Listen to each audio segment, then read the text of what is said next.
En 1912, Alphonse Lafleur annonce sa première boucherie par une modeste affiche.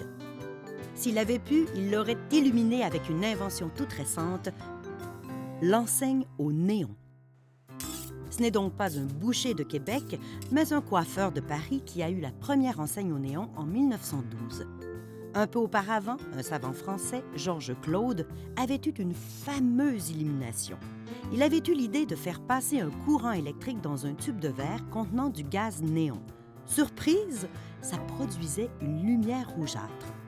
On sait maintenant que ce gaz n'émet que du rouge, d'où la couleur uniforme des anciennes enseignes commerciales. De nos jours, on fabrique des tubes au néon dans une centaine de couleurs. Comment?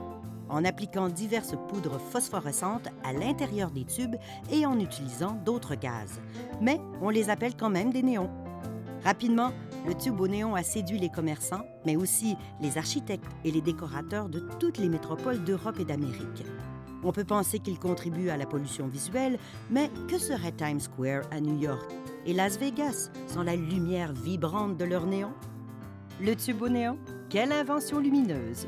L'heure est venue pour lui de briller au Club des centenaires de la fleur.